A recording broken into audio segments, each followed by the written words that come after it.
Olá, meus irmãos e irmãs. Mais uma vez estamos aqui hoje para meditar a Palavra de Deus do 14º domingo do tempo comum, onde na primeira leitura será do profeta Zacarias, capítulo 9, versículos 9 e 10. A segunda leitura da carta aos Romanos, capítulo 8, versículos 9 a 11 e também o versículo 13. E o Evangelho segundo Mateus, capítulo 11, versículos de 25 a 30, ao qual nós vamos ouvir neste momento.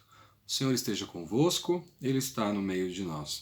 Proclamação do Evangelho de Jesus Cristo segundo Mateus. Glória a vós, Senhor.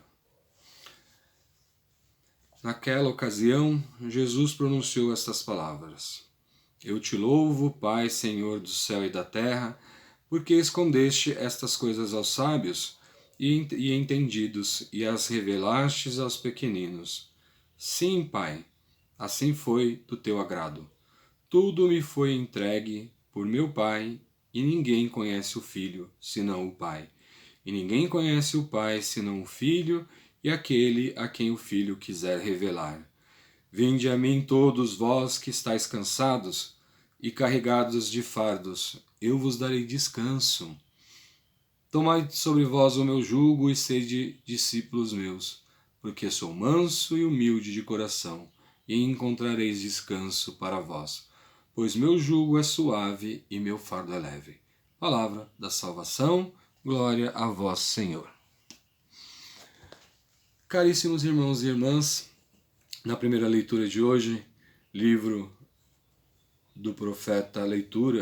do livro do profeta Zacarias, ele vem falar da sua profecia, a sua profecia direcionada à cidade de Sião, e ele vem com muita alegria anunciar a chegada de um novo rei.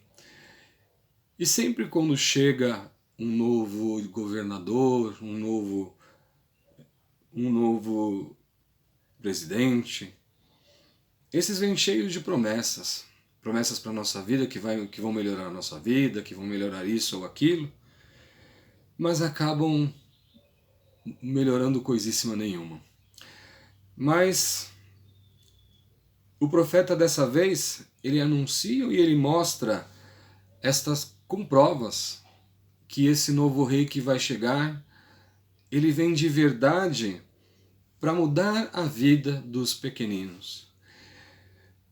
E a leitura, segunda leitura, ele vai enumerando as provas que este rei é de verdade alguém que vem para mudar a vida desta cidade de Sião. Pois ele diz que este rei chega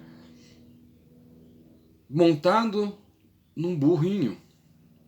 Se a gente for recordar, quem é que entra na cidade de Jerusalém, na festa da Páscoa, montado num burro? É Jesus Cristo, né, meus irmãos? Então esta é a primeira prova de que ele dá. E ele diz que esse novo rei que chega é um rei justo, é um rei vitorioso. E naquele tempo, quem andava montado num burro, eram os juízes. Os juízes eram os homens da lei, que faziam valer as leis. Diferentemente dos reis de Israel, os reis de Israel, pelo contrário, eles andavam montados em cavalos, em carros de guerra, e esses carros muitas vezes eram jogados sobre o povo. Portanto, irmãos, este novo rei que está chegando agora é um rei que vai trazer paz. Este rei que traz paz, que entra montado num burrinho, é um rei justo, é um rei que vai dominar de um mar a outro, diz a leitura, do Eufrates até o outro lado do país. Portanto, é um rei que vem para ser rei de todos, um rei que vai trazer justiça, que vai trazer paz. Nesta leitura, é do Antigo Testamento. Se trazemos essa leitura com todas essas características, a gente passa 2000 anos. Apliquemos ela nos nossos dias, nos dias de hoje, com todas essas características. um rei de paz, um rei que é justo, um rei que veio para fazer justiça, um rei que veio olhar para os pequeninos. De quem nós podemos lembrar? De Jesus. Esse é o rei que veio trazer tudo isso para nós, irmãos e irmãs. E essa primeira leitura ela vai ao encontro do evangelho que nós acabamos de ouvir, onde Jesus reconhece com toda a sua humildade que ele falhou diante do projeto de Deus. Por que ele falhou diante do projeto de Deus? Porque nem todos entenderam. Nem todos entenderam. Nem durante a vivência de Jesus, nem depois da sua morte na cruz. Porque se todos tivessem entendido, meus irmãos, nós não veríamos o mundo como ele é hoje. O projeto de Jesus, o projeto que Jesus pregou, era um reino de paz, um reino de amor, um reino de justiça, um reino onde todos eram iguais, onde o amor e a paz sobreviveriam. E não é assim que nós vivemos nos dias de hoje, meus irmãos. Por isso que Jesus assume, nessas suas primeiras palavras dirigidas ao Pai, que ele falhou. Eu te louvo, ó Pai, Senhor do céu e da terra, por escondeste essas coisas aos sábios. Os que dizem sábios são os poderosos que não entenderam o projeto de Jesus. Mas revelastes aos pequeninos. Quem são os pequeninos? Os humildes, assim como Jesus, que entenderam o projeto e o seguiram. Os cristãos que entenderam, que são cristãos de verdade, que entenderam aquilo que Jesus estava pregando e resolveram seguir Jesus nesse projeto novo. Naquela época, esse projeto novo, de um reino de paz, de amor e de justiça, em que entenderam e seguiram Jesus e o seguem até hoje.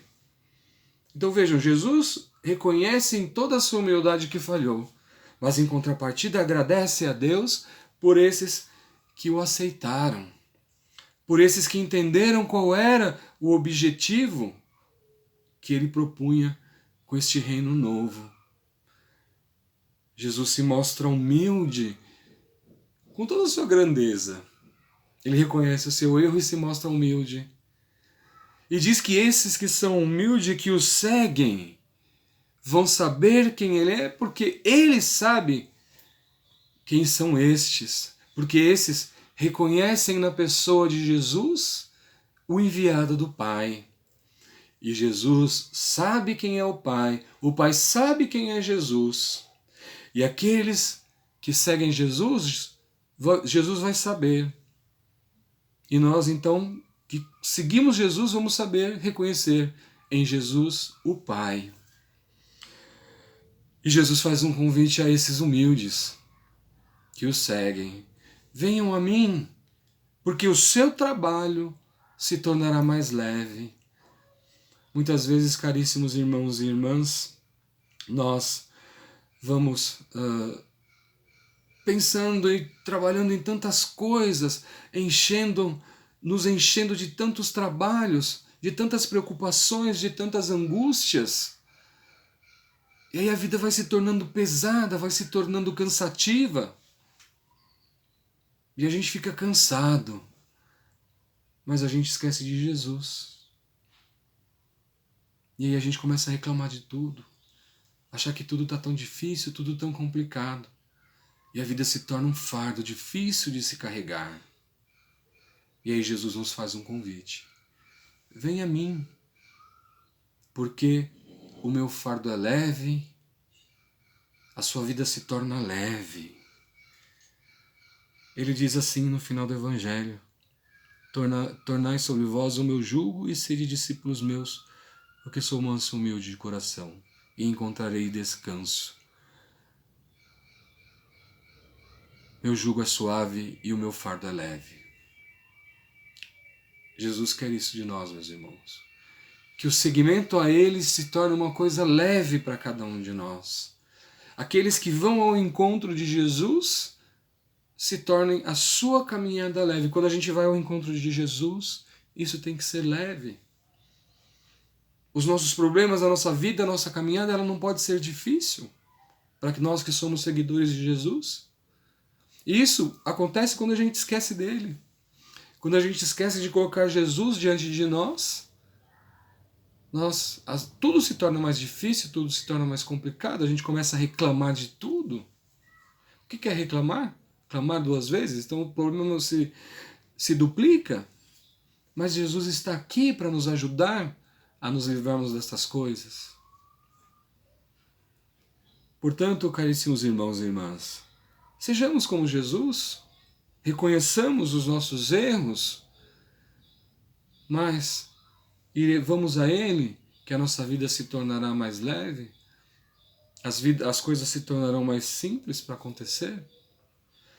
E na segunda leitura de hoje da carta de São Paulo aos Romanos, ele escreve a comunidade ao qual não fundou, mas ele diz que a vivência no mundo, a vivência segundo ao Espírito, a vivência segundo o Espírito não pode ser vivida segundo a carne. Aqueles que vivem segundo a carne não podem dizer que vivem segundo o Espírito. Aqueles que vivem segundo o Espírito devem viver segundo as coisas do Espírito. Aqueles que vivem segundo a carne não podem dizer que vivem segundo o Espírito. O que é isso? Aqueles que vivem conforme o mundo quer, conforme as coisas do mundo, não podem dizer que são seguidores de Jesus. Porque as coisas do mundo nos levam, muitas vezes, até a ser contra Jesus. Eu citei um exemplo hoje, e aqui mais uma vez quero reforçar que não é fazendo julgamento.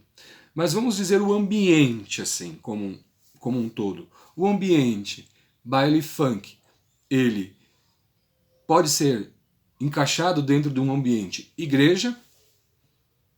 O ambiente baile funk é viver segundo as coisas do mundo, viver segundo a carne. E viver segundo o Espírito é um ambiente igreja.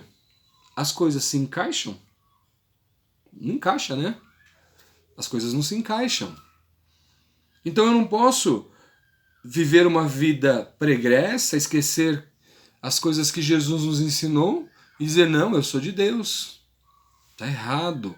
Não, as peças não se encaixam. Não dá certo. Não batem. E é isso que São Paulo diz na segunda leitura da carta aos Romanos de hoje. Que aqueles que são de Jesus vivem segundo o Espírito Santo nos guia, segundo as coisas que o Mestre nos deixou. Eu não posso dizer que tenho um mestre se eu não sigo o que o Mestre me ensinou. Eu tenho um mestre, ele diz, olha, você deve ir por esse caminho, eu vou para esse? E dizer que eu sou discípulo? Não posso. É tão simples como 2 mais 2 são 4. Então, São Paulo deixa isso muito claro na segunda leitura de hoje da carta aos Romanos. Se eu quero ser de Jesus, se eu quero viver segundo o Espírito, eu tenho que seguir meu mestre. Simples assim. Não tem outra forma. Eu não posso fazer tudo o que eu quero da minha vida, tudo o que eu desejo, se isso não faz parte do projeto do mestre. Se faz parte daquilo que Jesus nos ensina, aí fica mais fácil. Aí, como Jesus diz, né? O fardo é leve. Se o meu projeto de vida se encaixa naquilo que Jesus nos ensinou, aí tudo bem, aí fica muito mais tranquilo de eu seguir esse projeto. Agora, se o meu projeto de vida está fora daquilo que Jesus me ensinou, aí não tem jeito. Eu não posso dizer que eu sou seguidor e discípulo de Jesus. Caríssimos irmãos e irmãs, a palavra de Deus nesse domingo nos encaminha a esta reflexão. Sigamos o nosso Mestre, sejamos humildes, assim como Jesus foi ao reconhecer que não foi completo executor do projeto do Pai, mas que aquilo que Deus busca seja feito em nós, aquilo que Deus nos entrega seja feito em nós, que nós possamos ser esse discípulo que Jesus busca, que nós possamos encontrar em Jesus esse mestre que Ele desejou ser para todos nós, que nós possamos viver segundo as coisas de Deus, que em meio a tantas coisas ruins que estão acontecendo nesse ano, agora essa tragédia que aconteceu no Brasil essa semana, lá no Sul, que tantas pessoas ficaram sem casa, que vítimas se fizeram, já não bastasse a pandemia, agora vítimas se fizeram por essa tragédia da natureza, que a gente possa encontrar em Jesus forças para continuar este ano e que novas tragédias não venham, que a nossa fé, que a nossa oração possa dar forças para que a gente continue essa nossa vida e essa nossa caminhada, acreditando sempre que Jesus está junto de nós e olhando, rezando por nós todos os dias. Louvado seja nosso Senhor Jesus Cristo, para sempre seja louvado. O Senhor esteja convosco, Ele está no meio de nós. Pela intercessão de Maria Santíssima, abençoe-vos o Deus Todo-Poderoso, Pai, Filho e Espírito Santo. Amém.